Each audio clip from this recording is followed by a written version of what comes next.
soldiers and the war is coming. 10 soldiers and the war is coming. We're finally on our own. This summer we heard a drumming. This summer we heard a drumming. More dead, more dead, more dead. I just don't know how many more since then. Should I got down to it, soldiers gunning us down. Could have been gone long ago. What would you do if you found her dead on the ground? How can you run when you know?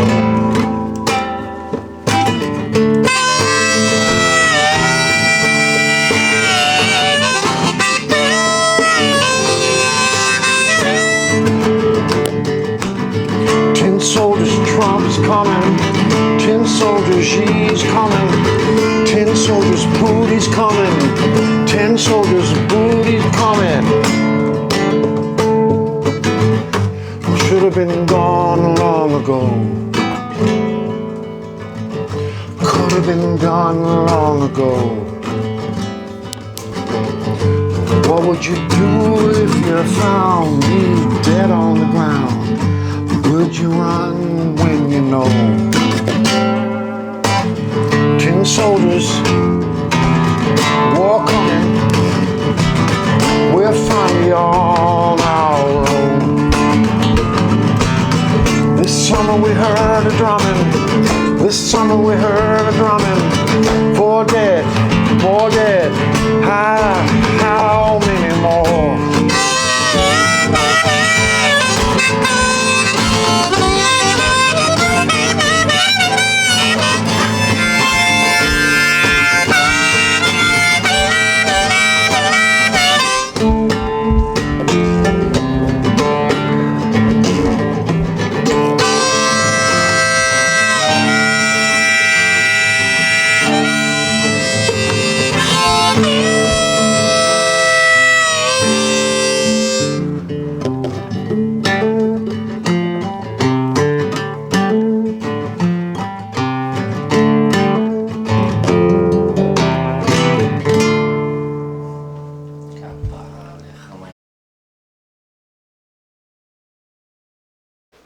Micheal, my brother, good to see you.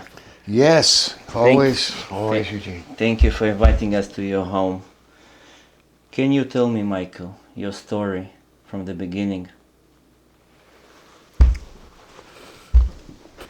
Okay, I'm assuming current lifetime. Yeah.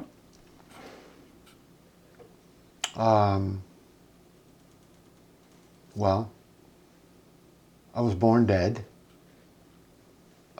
With the umbilical cord from my mother wrapped so tightly around my neck that I was deceased at birth and resuscitated to life. And I remember that happening. Much of my life has been modeled after that challenging entry. Okay. I've had an incredibly interesting, challenging, spiritual life for 71 years now. And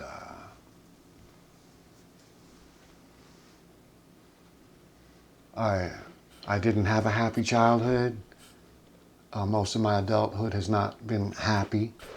But I've had a lot of joy in my life story, and I know what that is. I remember it, and I know what it feels like to have real, genuine joy.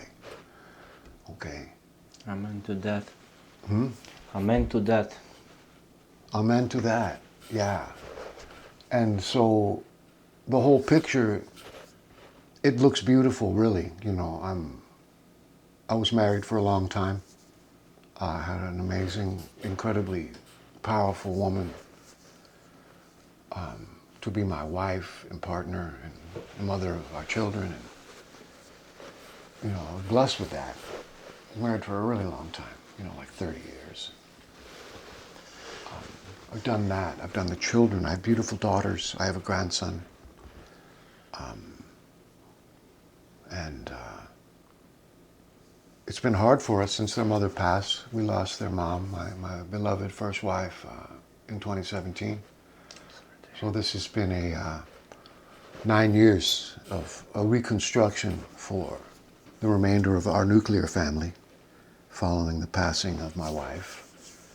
And my daughters and I have grown apart and come back together, and it's been a whole process of birth, rebirth, death, as the cycle of life. We've watched it within the walls of our own home, in our family.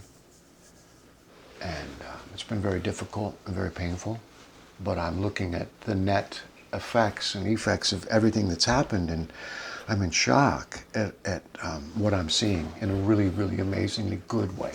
All right. Can I ask you another question? Yeah. What does freedom mean to you?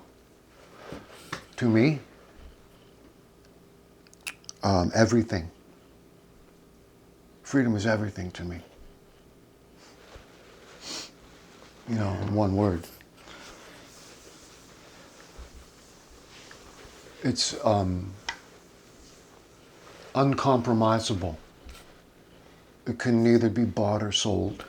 It either is or isn't. You either are or you aren't free. And do you think of yourself as a free man? I don't, really. But do you? I feel free to create, to be part of God. Feel good. I feel like I've been free to learn, and that the requirements of me learning what I need to know, what I was really, and this is just, in my opinion, my summation of, what life means to me and what mine is about. It's been about learning to navigate difficult situations and using whatever knowledge I gained from a successful or unsuccessful navigation, learning from both ways of making it through or not. Mm-hmm. And in the case of not making it through a difficult situation, what happened? What went wrong? What can I take from that failure to the next time I need to get through a difficult passage, right? A storm, so to speak. And we do have storms in our lives. We have storms in our life, man. It's rough. It's rough down here. And I do believe that this is per design. It's supposed to be. If I didn't think that there was a meaning, a rhyme and reason to the amount of incredible suffering, I wouldn't fucking get out of bed in the morning. It would be pointless to get out of bed if there wasn't a reason for some of the things that I've seen with my own eyes to occur. I see you have the stick over there. Yeah. Can you show us the stick? Yeah. With the heart. This has a heart in it. This stick was given to a dear friend of mine right about a year ago. He was here in this house, and he gave a talk like this. He was asked questions by myself and two families that I was given permission to invite to speak with him. He's an elder. You guys are coming to talk to me, is what we would say. Let's go talk to the old guy. I'm elder, right? I'm always the oldest guy in the room when I'm in a room full of my contemporaries from your age demographic. It's just the way it is. Yeah, I've done shit and seen shit you haven't. So this guy's an elder, and I made this for him. And he's a medicine man, okay? He's the real deal. He's the last living, pure-blooded Lakota medicine man from the medicine clan of the Lakota Sioux. What is representing in your life this stick? This is my Tokala staff, okay? And I've learned this in the past year. The Tokala is a very special part of life. The Tokala is a Kit Fox warrior, and they carry staffs. And they are here to protect the children, because there are arrows into the future. They are here to protect the women and understand that the women are our teachers. And the Tokala are here to protect the land, all right? Because she is everybody's mother, this earth. Okay, so this is my Tokala staff that I gave to David Swallow, right? I made this. I didn't know it was going to be his until I found out he was coming to my house. I harvested this about 2 days before he arrived. I put this abalone heart in it. It was unfinished. It was really rough when he arrived, and I presented this to him. He's old. He's almost 80 years old. Right here, I knelt 4 times and I said, you know, I want to give this to you. Would you please accept this gift from me? And this is a traditional Lakota manner. 4 times I asked, and then he accepted, and I put it in his hands. And then he sat on one of those chairs out there and gave a talk to me. A dear brother of mine who's 82 years old, who's got terminal leukemia, and his wife, who I've known since high school. He gave a talk also to a woman named Jill, a burner, a fellow burner, who's the mother of one of my godchildren, who's very sick. The child is terminally ill. And this is his staff. He came to speak with me and my friends, who are also at times my patients. I take care of people when they get very sick, you know. And just because, you know, I was supposed to start making these. This is something given to me by God to do with my own hands while I'm still alive. I make these, and I give them. I give them to warriors, and I show them how to use them to protect their land and their women and their children. I give these to the infirm and the disabled, and I show them how to walk with them. I give them to children and show them how to play and or fight with them, because they need to know how to do both. And it's a very important part of my life. I started making these about 2 years after my wife passed, and I was in still a state of acute post-traumatic stress and grief. And they literally fell out of the trees. A branch broke from way up high on a redwood tree as I walked the forest weeping one day, just crying my ass off. And a tree broke from the wind, and it came crashing down right next to me. And it had a branch on it that was pretty straight. And I kicked that branch off, and I pulled this little bladey blade out of my pocket, and I just started crying and carving. And said, wow, God brought me something to do with my poor, sad heart and hands, right? I said, man, that staff I gave you the other day, that was probably number 4,990 something, because I've made 10 to 15 of these per week, times 52 weeks per year, times 6 fucking years, bro. I've made thousands of these. Thousands. And I've given more than half of them away on purpose, Eugene. Yep. Because people don't have money, but they got a bad leg. People don't have money, but they might have a broken heart. People don't have money, but they might feel weak, vulnerable, and afraid, right? So all I got to do is go out and carve me one fucking stick, and I can make their whole life change. With this. Just fucking take it. You having a sad day in the office? You think you're sadder than me? Then take 2.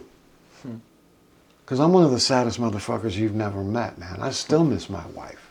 Okay? I know. I'm sad about her and the way she died. I'm sad about my eldest daughter being paralyzed from the neck down for 25, 30 years now. Quadriplegic, living in a hospital bed, a wheelchair, or an iron lung, ICU. That's my oldest kid. To this day. You know, so I'm not a happy guy. I'm not nice even. I'm trying to be good with whatever time I have left. To do good, right? Clean up some of the messes that I made down here. I'm no fucking saint. You know, people come and shower me with attention or appreciation. And I frequently feel that I am not worthy for most of it, okay? You keep that. Use that for you. I know what I'm doing here, and I have work to do. And I'll be forgiven, of course. We're all forgiven. But I need to hear it from God. You know? I ask all the time, how am I doing down here? I ask my wife, how are we doing down here? Because I listened to her before she died. She told me what to do with all of you. She told me exactly what I needed to do for the rest of my life as she passed away right here. Okay? After 30 years, she died in my arms in our bed, telling me what I needed to hear. And I got the best answers to the best questions any human man has ever had to ask his woman or God. I got them. That's what you see. That's what you see. That's what your friend saw. That's what she saw. That's why you like having me around, or you like talking to me, or whatever. Because I know what I saw. I know it was given to me as a gift to share with you. All right? It is undeniable, non-negotiable, and unreturnable, actually. You can't even give this shit back. You can't make it up. You can't give it back once you got it. You know or you don't. Tell me about your music. When you play, when you guide people, when you give wisdom words. Why? What you trying to give these people? Nothing. I'm only acting in physical form as the delivery guy. I'm the driver. I'm the UPS guy. All right? Not United Parcel Service. Universal Parcel Service. I've been playing instruments since I was about 7 or 8 years old. Okay? Well over 60 years with something in my hands and a passion to play that fucking thing and play it well.